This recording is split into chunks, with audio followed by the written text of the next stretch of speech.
This thing. Oh. Yeah, This was a long time ago. I know. Okay, this is the Natural Resources and Energy, and it is May 15th. And we have one thing on the agenda, delightfully, which is H775. This was in Senate Economic Development. We have jurisdiction. Gosh, I need to find the words this morning. So we took possession, here we are. There's only some sections that are relevant to us, which I think are 8, 9, and 10, sections 8, 9, and 10, something. No. Oh, Check out the legislative council. I was going to do 9, 10, 11. Okay. Anything you think is relevant to us, sure, be lovely to hear about. Okay. I'll take up the office of the legislative council. So we're looking at draft 4.2 of H775. This bill was voted out of Senate Economic Development. Draft 4.2 is the version they approved. Section 8 is on page 15, and that is about municipal plans and the housing element of municipal plans. And basically Cameron has been working on that because it is more about the housing element. So I can talk to you about that if you'd like, but I was going to start with section 5. That's fine. So this starts on section 9 on page 16. Okay.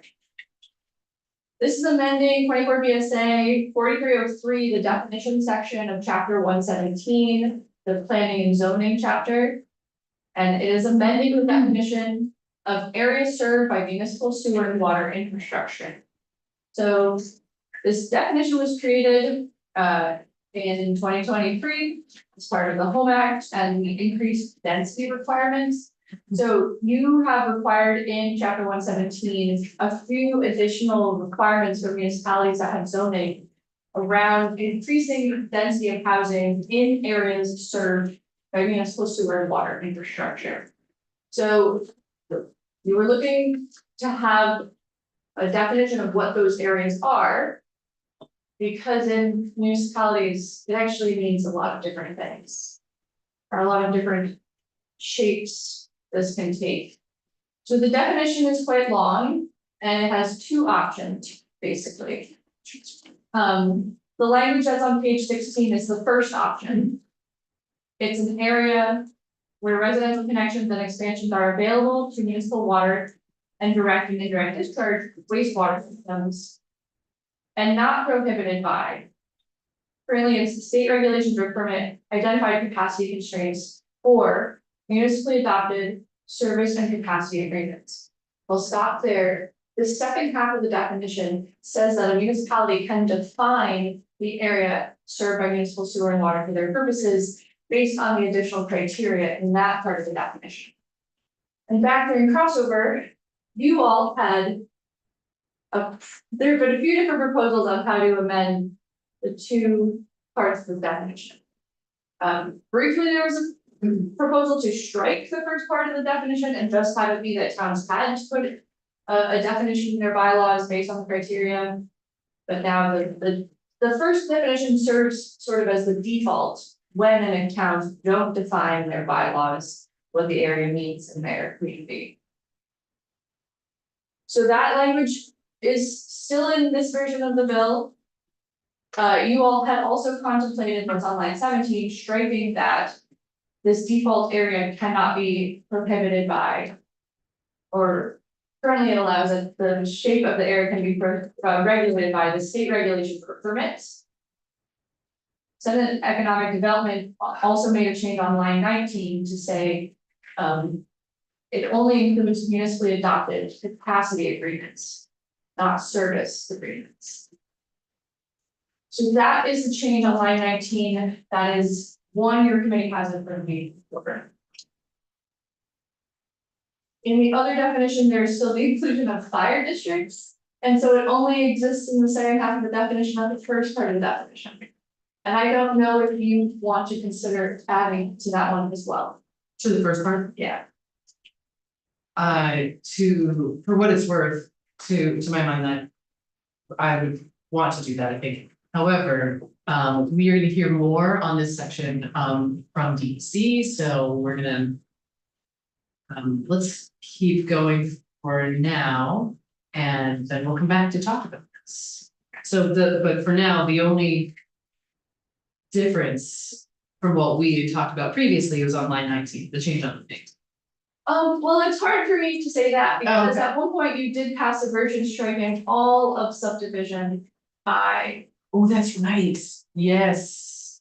So you had also, this committee had also considered that, which is why fire district was only in the second one. Oh, I see. So I'm not I'm not sure where Got you, you're thinking okay. about that, but Alright, yes. so we'll come back to that. As the chair had gone to Senate Economic Development at one point, and we're discussing the options with them. And so the strike on line 17 Mhm. came out of that conversation back in Mhm. March. Right. So there have been a few different versions this committee has reviewed. Actually, since we're here, maybe let's talk about it. So do you all have a preference? Do you care? Should we move on or talk about? Question, do you have, besides this section, do you have comments on sections 10 or 11? Okay, so let's, if we can flip, because you're here for the morning, okay? So if you're ready, let's talk about this section. Welcome. Good morning. For the record, Brian Redmond, the Director of the Drinking Water and Groundwater Protection Division, Thank you for the opportunity. I wanted to raise to the committee's attention, the provision that strikes those state regulations and prohibitions as it relates to, water and wastewater capacity.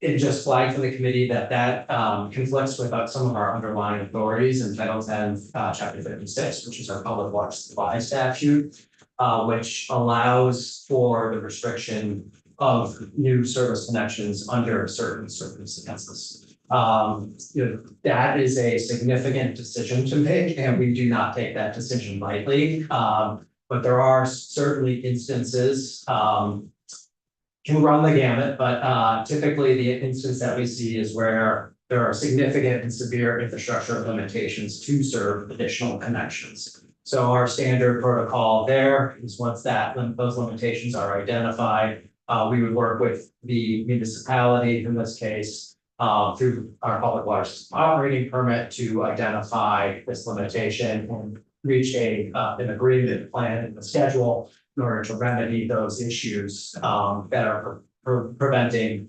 further expansion. The other area is some municipal water systems are built out to scale. Fire districts are a great example. Oftentimes they have been built out for a certain purpose and there isn't an expansion capability. Along parts, another good example. So that's another instance. And then I think the third point I'd make in the water supply context is our underlying regulations and standards are on the conservative side for a reason. And in 2025, we experienced a historic drought in Vermont. And I think one of the reasons that we didn't see more impacts to public water systems from the drought is some of the conservatism built into those standards. And we implement those standards through our operating permit and then assign the availability of the ability to expand based on what's available. So I think that there is a layer of conservatism built into the standards that are in the permits. And I think if we take that ability to restrict the number of connections out, we could see some more widespread issues. That is very helpful context. So if I'm understanding you correctly, you would recommend unstriking line 17. And I assume also unstrike line 19. Where I'm 19 on page 16. Let's put it, so. I don't think we'll take a position really on line 19. I think that's more of a municipal. But again, I think for us, the bigger issue is our authorities to regulate water and wastewater systems within the confines of their permitted abilities. Okay, so no position on 19. on strike line 7. Yes, So this language does not amend your authority in any way. It doesn't change your authority. So this is just about where someone would know that they would be required to do an increased density. Not that they are guaranteed to get a permit. That's helpful, and I think that, I'm worried about the confusion that it may cause. A lot of confusion on this one, yes. anything else I want to pick up here? So just to be clarifying here, I'm looking at it from a 30,000 foot view. If we have a designated growth area. In tier 1 area, is this somehow going to restrict the ability for that area to be put in play? If they build that out with the infrastructure, you're going above capacity, it may be overextending capacity for that area. Is that why you're getting this? Yeah, it's so because it's I believe this isn't a duplexing. No, quadplexing? Quadplexing. This isn't I guess you could call it quadplexing by right. Portion of law, and that's only available in areas served by municipal water and sewer. But what does the area mean? And so this is trying to help explain like how do we draw that boundary and what can restrict it? And so current statute says that if you have state regulations or permits, that can help restrict the boundary. And what is being proposed is that if we struck line 17, then state regulations could not restrict that boundary. Does that, yeah.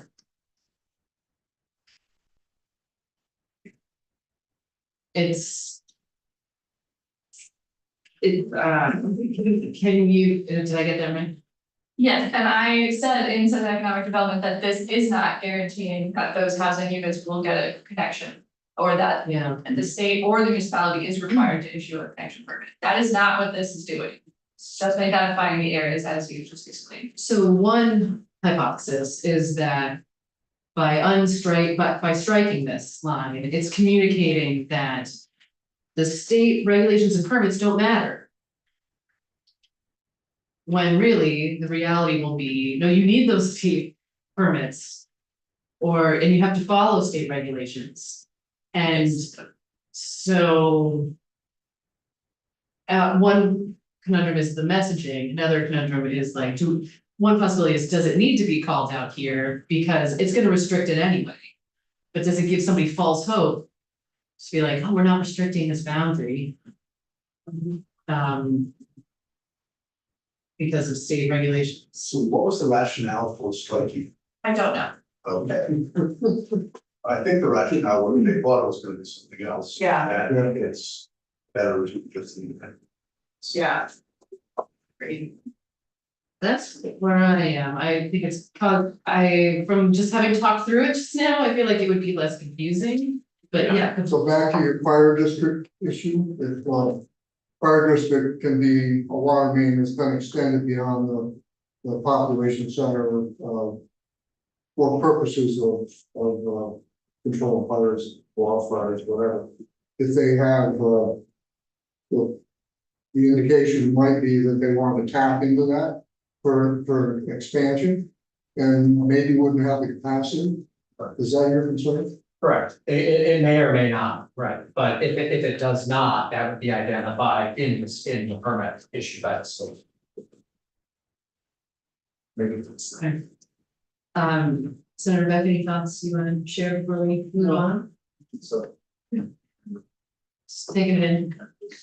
Also trying to think about what happens if we just don't even do this. I mean, it's getting pretty late. It's pretty late. No, it is pretty late. I don't disagree. Thank you. I do have one further question for you, about the inclusion of fire districts in that second part. I didn't hear any objection to that. It does sound like some fire districts are built out, but they would know that. maybe it's possible that there could be a fire district that is, that has capacity to expand. And then it makes me wonder about including, if you don't have any objections to it in the second part, wondering about including fire districts in the first part, and all that is really to say, like, we're not trying to be anti-housing here, like, we're trying to be, if there's water available. Great. Any thoughts on that? I don't think we would have a specific objection. I mean, typically, the vast majority of fire districts that are public water systems are, they're municipalities, they're treated as such, so, I don't see a problem. So do you think they're treated as municipalities for the purposes of this section? Probably a good question for Ellen. They do not have authority to zone, and this is only about zoning. So this they are municipalities, but this, they will not be a body zoning or approving housing. One hypothesis is that we should just take this whole section out. That is just simpler. Like, let it be as it is. Yep, I'm good with that. You're good, you okay? That's a- Yes. Okay, let's go with that for looking at a new draft. Worry about it. Yep. Okay, Just to remind everyone, we will be doing a fair amount of work on this capacity issue in the context of SB 12. yes, very excited about that, thank you. Please pass along your gratitude to everybody working on that. Okay, thank you so much. Okay, thank you for talking through that. Let's move on to 10. Okay.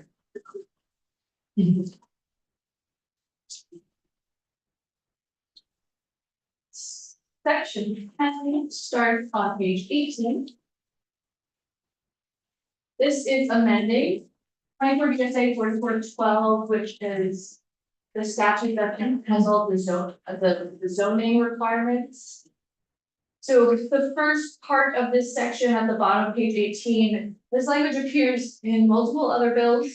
It is amending the requirement that towns don't discriminate against mobile homes, modular homes, or prefabricated homes. It's adding to that list manufactured homes. And it's also adding that the town can exclude them from any district that allows year-round residential development. So allowing that these structures can be in any district with residential zoning. It goes on to say they can except upon the same terms and conditions as conventional housing is excluded, so they can apply the same review criteria that they do for housing. So if there's a design standard, they could apply that to manufactured housing, but they can't outright prohibit manufactured, prefabricated, or modular housing for every residential district.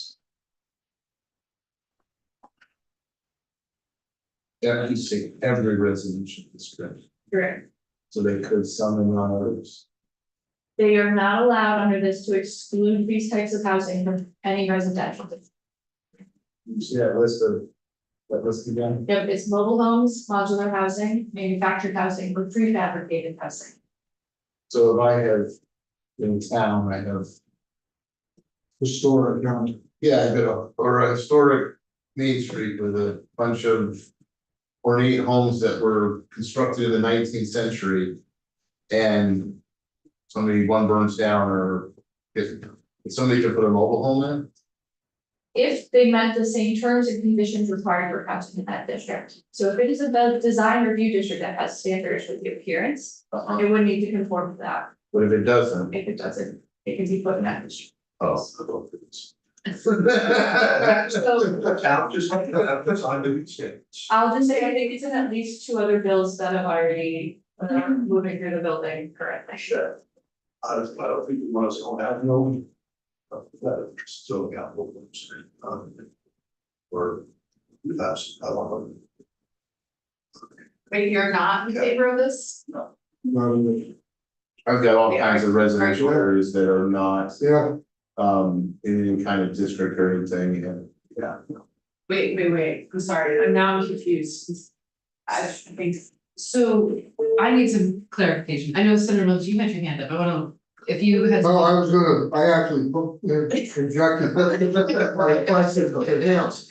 Yeah, Yeah, we were sharing a so I thought. mean, if it's a designated historic downtown. There's an area designated for growth. Because of that fact, we're gonna, a traditional historic building burns down. It's not on the historic land register. You can put a mobile home there, I got a problem, well, Not if you have design review. If designer you would have to meet all of requirements the. for. You know, this is really about towns like they gotta be responsible. Gotta be there, but And it's already in law, the mobile home park is already in law, this is just at right, not, it's just stamping. So it's just adding manufactured housing. No? No, so it's also adding the language on 18 and 19, and so currently the statute says. Mobile home, modular home, prefabricated housing has to be allowed in a town. And so in at least one district. I see, okay. Oh, so you have to, so current law, this was gonna be my question, was like, I need to understand what the current state is and what the proposed state is. So current, if I'm just gonna say that, that's what I'm making sure I'm understanding. So the current state, the municipalities have to allow mobile homes, modular homes, prefabricated homes, whatever, somewhere. They have to be. You can't say they can't be anywhere.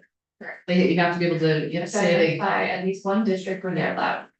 But this is saying they, anywhere that you're allowing year-round residential housing, you also have to allow these things.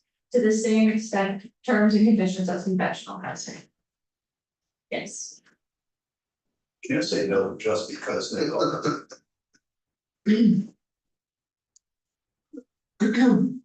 Intriguing. So you two are very much opposed, or, I'm opposed to that, yeah. okay, so Oh, come on. you're not opposed. That's fine. I think the towns have to, they're at it. but if they don't have any zoning now, they have to comply with the state. With the state. No. Act. Well, they don't have any zoning, all this kind of stuff is already happening to. Yeah. Yeah, I think I'm okay with it because we need housing and manufactured housing and mobile homes and prefab housing is more affordable housing.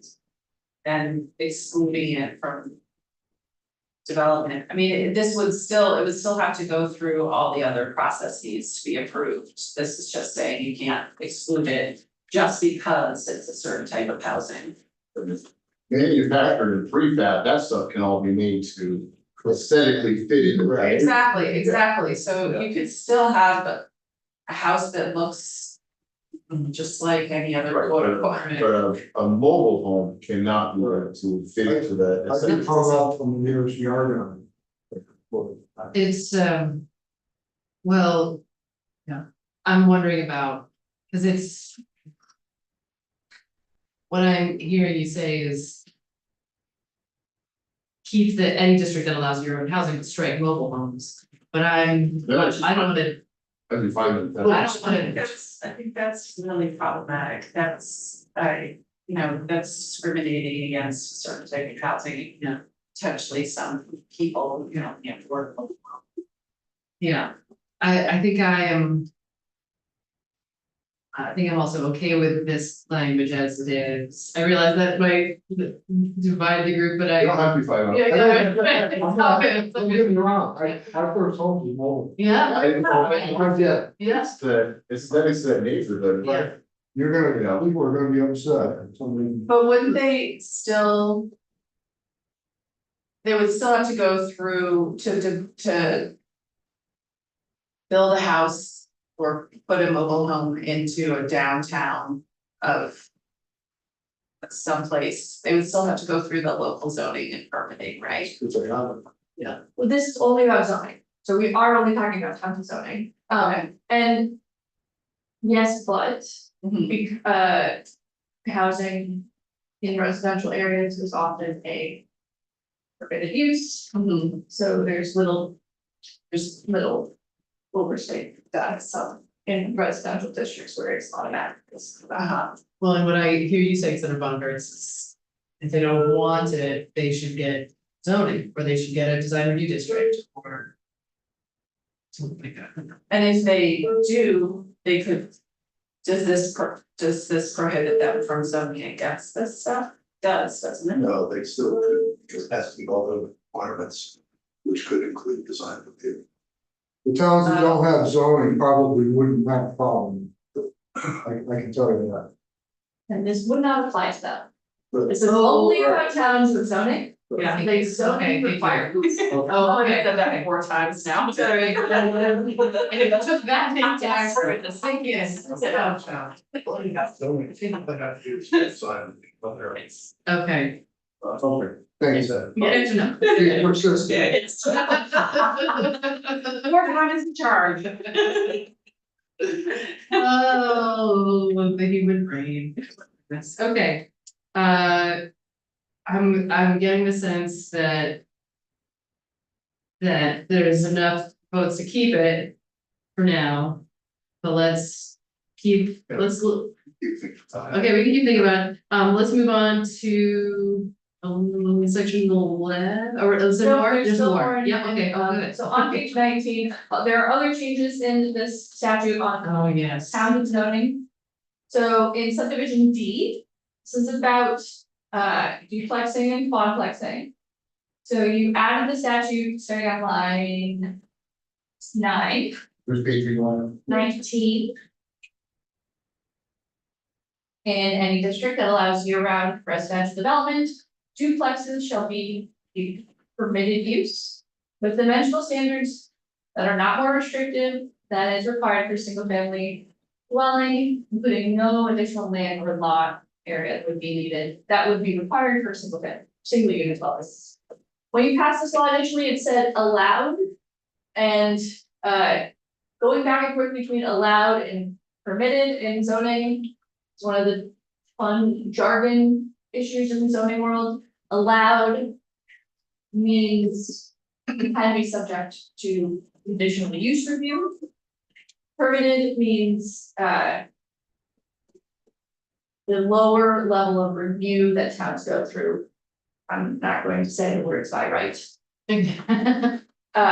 Not quite automatic, but as we were just talking about, in some residential districts for housing, there's little to no review required, just the statement that they conform with the housing requirements.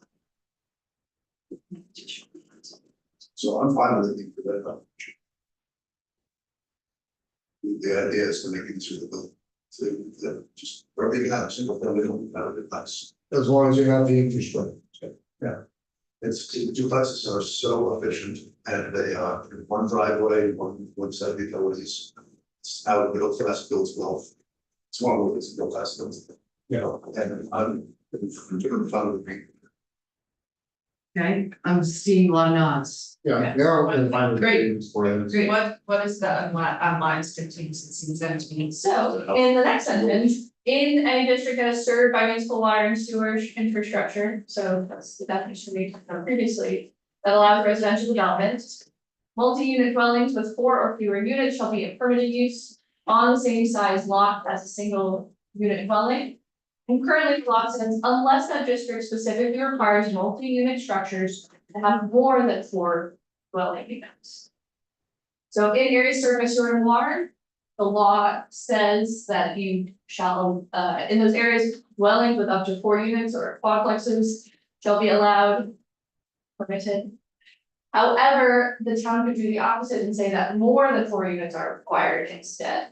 Are there places that do this? Yes. More than, say again, the town could require that more than, In so they fact, can say a sixplex is okay. they could say you can only build if it's more than 4 units. Even though the village school for, Correct. some they do. You can ask them, there are a few towns that have done that to require further increased density instead of allowing smaller infill units. Okay. That's the one that. Sorry, go ahead. I mean, on the one hand. I'm hearing that striking this language makes it more flexible. So that perhaps opportunities can happen and housing can get built, yay. And also, I am hearing that like. towns wanted, if a town wanted it to be like 6 units or more in a particular spot, that maybe. Maybe there's more of a delay, you're waiting for a developer but that waiting might result in more units, and so. That could you end up with more housing if you keep this language, it just takes you longer. Does that make sense? At least that's how I'm picturing the choice by striking that language. Nice. So what we did a few years ago, years ago, was we said that towns must allow up to 5 units an acre in areas of downtown sewer water. We forced them to go, so the towns had to allow it. This is a fund provision that requires. Yeah, That it was at towns that do that. yeah, and we have Senator Ron Hinsdale going to weigh in, go ahead. For the record, Senator Keisha Robin Hinsdale, I don't know if I would stand for the camera. Or you just float through. Okay. So there are times that I feel like the Aaron Brockovich of housing projects in the state. I can, without naming names of communities, think of 2 Habitat for Humanity projects in my area, let's say, where one took an extra number of years and one never happened. Because there was a fight between neighbors and the town about the number of units that would be valuable enough for the town to donate money or land for the project to move forward. So it has almost made my head explode, but there are, towns want flexibility in some areas and need us to be strident in other areas to make sure that they are not subject to constant appeal by their residents. If that makes sense. I can tell you that this flexibility gives the town the ability to say, we're gonna put money in, and this is 16 units of home ownership in our community. Now off the table, unfortunately, because the farmer developer Habitat, their governing body and the governing, the leadership could not find that sweet spot for the community to be able to donate like that money.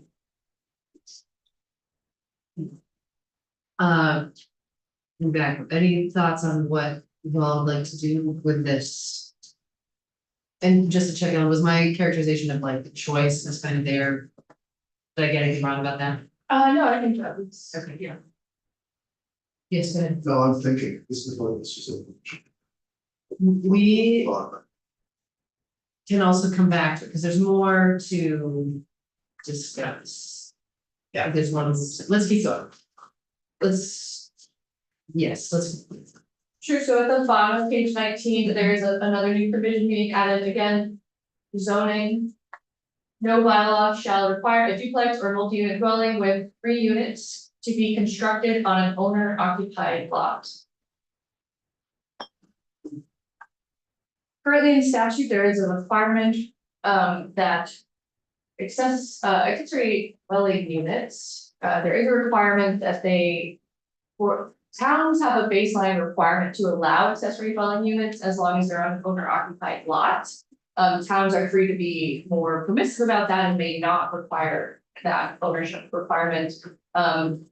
This is expanding to say that duplexes and triplexes shall not be required to be on an owner occupied lot. The town can't make that a requirement of the construction of those units. I actually think that that's okay. Well, look, I mean, wonder if I think they should be allowed to make it an owner occupied lot. So like if it's not, then it could just be like vacation house. I bet, any thoughts? I guess this is about apartments or apartments, not rentals, it could be short term or long term. Being built on lots that are not, that are owned by somebody else than the developer.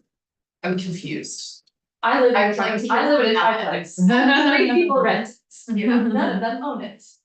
The town can't require the owner live there. Oh, I see what you mean. Oh, okay. It's about the owner of this. Okay. Yes. So it blocks the community from requiring owner occupied Yes. in an LTR situation or an STR.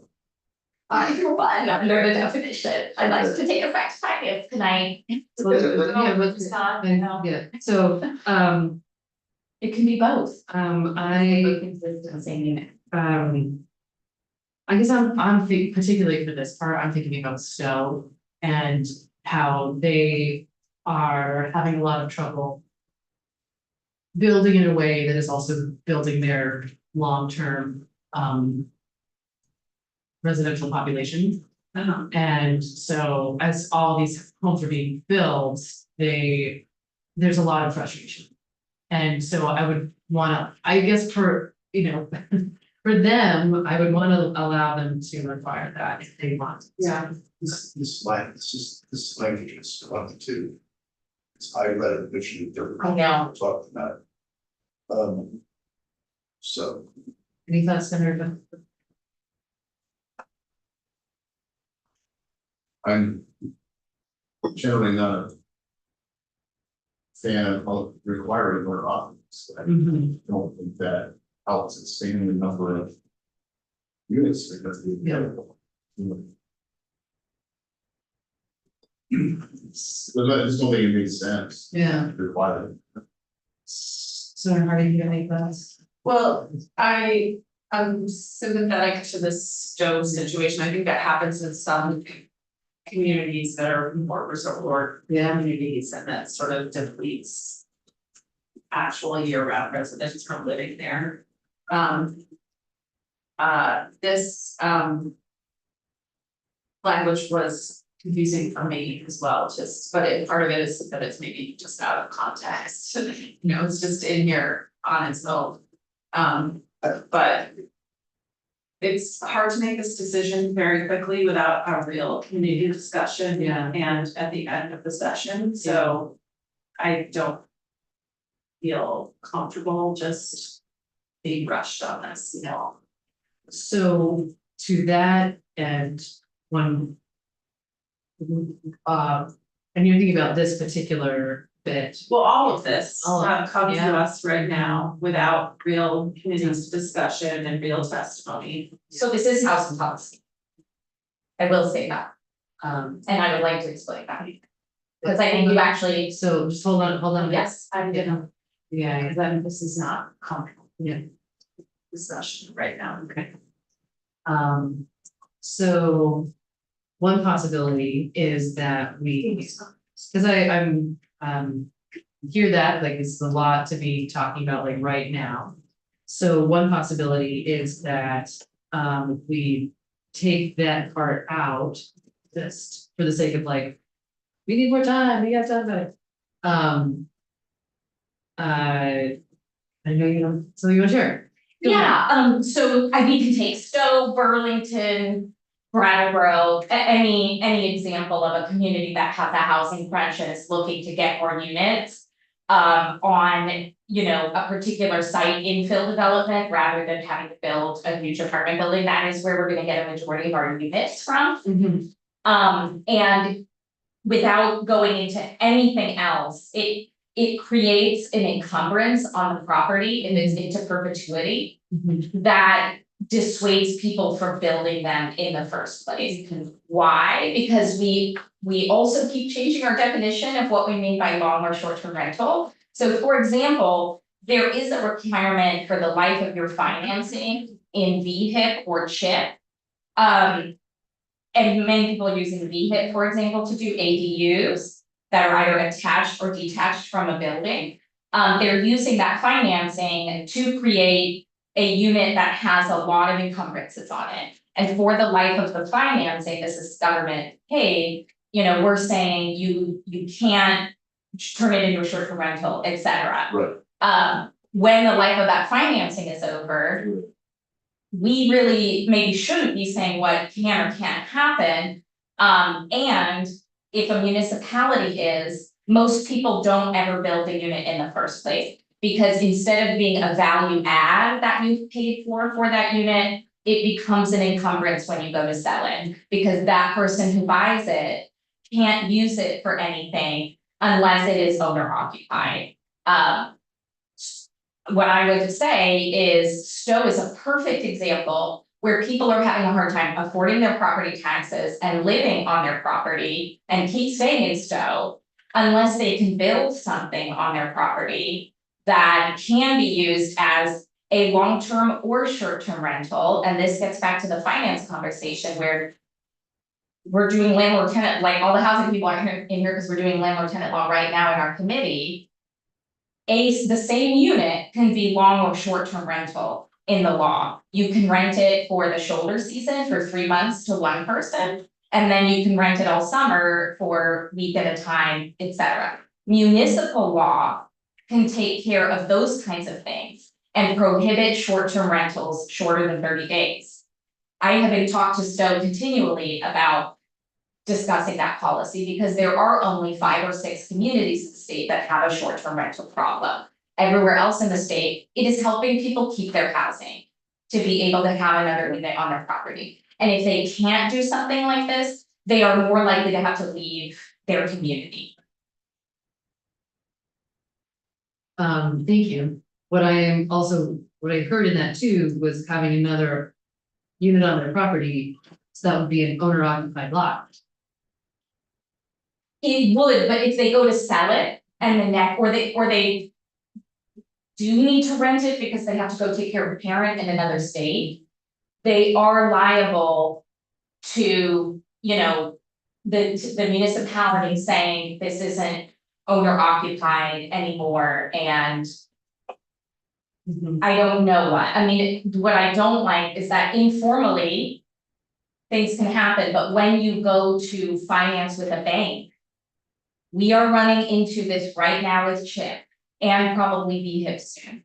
That a bank won't lend to a project that is not in full compliance with the law. Our laws have become very confusing in these areas and units are not getting built because of these encumbrances that are out of sync. I will remind people in the Home Act, one of the things I thought was most important to take out was a municipalities could say no more than 4 people can rent a unit, regardless of bedroom size, no more than 4 unrelated people. That I raised as a civil rights concern. This I wouldn't raise quite as a civil rights concern, but we're going to get the majority of our new housing from individuals who need an income stream to stay in their home, to be able to use our funding to create more units of housing, like the. So just in light of what time. Yes. Go ahead. Towns right now have all the authority they need to require owner occupancy or not, right? Some do, I think. So I have been in meetings in Brattleboro and Burlington where people came to hear about our resources and our zoning desires for more ADUs and more duplexes in the backyard. And the second someone said in either community, but it has to be owner occupied, a majority of people walked out because they can't get financing for something that has to be But- owner occupied. But they have the authority to. Right now, they are saying that, Okay, I'm in not saying most it's a good communities, decision, yeah. They just have the authority. The reason I'm asking for this is because many towns are saying, oh, we want more ADUs, but we should make sure it's all owner occupied. And that is very difficult to get them built. And I will say Senator Clarkson is the queen of owner occupation and was willing to live with this because there are some real discrimination issues when saying, we've had said in our committee, we don't want too many renters in our neighborhood. That's the problem we're facing with this section is people can't decide something's gonna be owner occupied forever, they get to live their life and rent out 2 units and move to another community, you know? Let's keep going. I'd like to hear about section 11, and then we'll have some more conversation.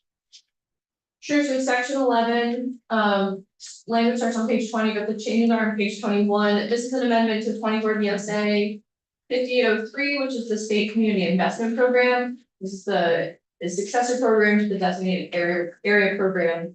And as part of that program, a designated downtown center or village center can be designated, and depending on how many requirements they meet, they can move up the benefit step ladder. So there's step 1, step 2, and step 3.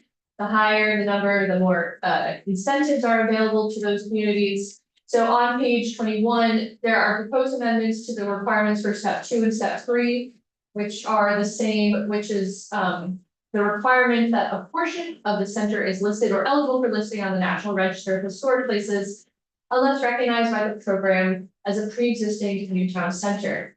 And that language is then also added as a requirement for step 3. So, although it's, I guess, a portion of the center. So, under the prior program, there was a distinction between designated downtowns, designated village centers, and designated new town centers. They each had different requirements, the new town center being centers that were not of historic nature based on the number of years. When this new program was created, all 3 of those types of centers were put into the same category. And so there is a requirement that they be eligible or on the National Register of Historic Places. But sort of by definition, new town centers are not old enough to be recognized. So the handful of new town centers currently do not qualify for step 2 or step 3 of the community investment program. Under this, they would. Yes. This section is also in S 325. It is not amending this left portion of the language, however. This language is in 325. No. No. This section is, these changes are not in 325. They're not. Oh, these are not. 325 changes something else in this section. Yes. Oh, wait, so, oh dear, so does that mean that depending on which one passes first, the one overwrites the other? No, Okay. because, and I'll check, but this is amending subsection F and you were amending subsection A, B, I think. In So, this, so they should be fine if you wanna pass them as separate, okay, and I would. okay. For what it's worth, I am also feeling, like I have yet to wrap my head around this. And feel like this is the kind of thing that I would want to hear from, RBCs, I want to hear from a lot of people, so I don't necessarily feel good about just passing this right now. First, got it. Okay. And it may be perfectly lovely, it may be fine, but I'm feeling the sentiment that Senator Hardy expressed a little bit earlier about like, oh, this is a lot to try to just do right now without a lot of testimony in here. So Can I explain the housing instead? hold on, what was I, so my thought. Because I would love, a question for you know, you have not been editing, as we were talking about section 9, I don't know if you have any draft. No, of course not, okay. Well, all I decided was through section 9, Yeah, so if you want an amendment, I can do that right now, but. No, it's You didn't okay, make it. and well, because we're about to go on the floor. Yeah. Here's what I would propose, is in addition to that change, it seemed like. Well, I think we should take out section 11. Particularly because we need more time to chew on it. If we wanted to pass it right now, you know, not right now, but like soon. And I would, it sounded like on page 19, people had a lot of thumbs up to page 19, line 10. That was good. Sounded like there were some questions on lines 15, basically lines 15 through 20. So I recommend removing that again, because there's a lot to chew on, and we've got we've got no time. Again, maybe perfectly lovely. Going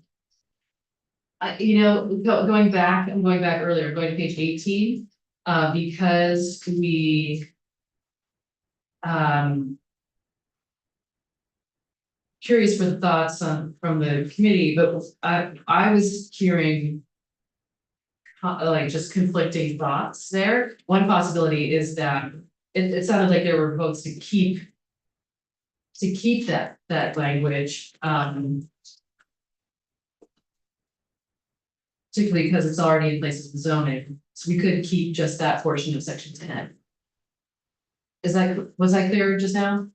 Paragraph B, you're talking about? Yes, Well, I think that there were 2 members who were pretty concerned. right, I mean, we could just take it out because. Yeah, I mean, it depends on what, if you want all of us on board or not, but. I mean, it feels, we never took any testimony on it, so I'm wondering if there are unintended consequences, I'm not really sure. That's what's talking about, Yeah, it's, no bylaw. Yeah. Okay, so again, without malice, taking that out, and just the spirit of like. Need more testimony, but so the only thing I'm hearing that we would keep from section 10 is page 19, line 10. maybe this. Yeah, the permit. Yeah. Yeah, but that's. And so it sounds like that's the only thing we are keeping for now. Okay, and the bell is ringing. Right. Okay, and do you want? Yeah. I'll give you the last. Well, well, I actually, before we go. Yeah. And so you're gonna have a new draft for us. Tuesday. Tuesday. Oh, okay. Is that, I mean,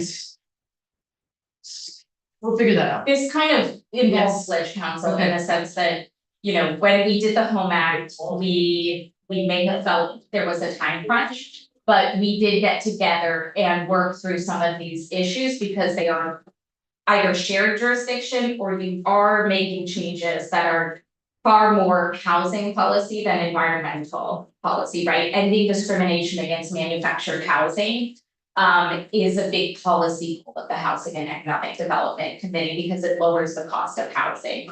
So barring allowing me to speak to a lot of those provisions, I may be taking this information back to my committee and asking that members of the committees be given the opportunity to discuss this before Tuesday, so we avoid wanting to reject your amendment on the floor.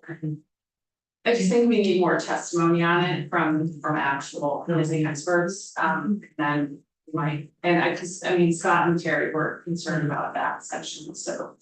You had this bill for, Interrupt. Thank you. Did you? That's what if we can arrange that for Tuesday, that might be helpful. On Tuesday might be tricky because you can't be here earlier than, Pretty hard. yeah, Monday night, just. so we may not be meeting on Tuesday. Okay, So we'll just be in touch about when is possible, and then I'll email or text or both okay. everybody about the agenda. You won't be here, well, so there's a good reason to not do it Tuesday, so. You actually got. Okay, thank you all, we are adjourned.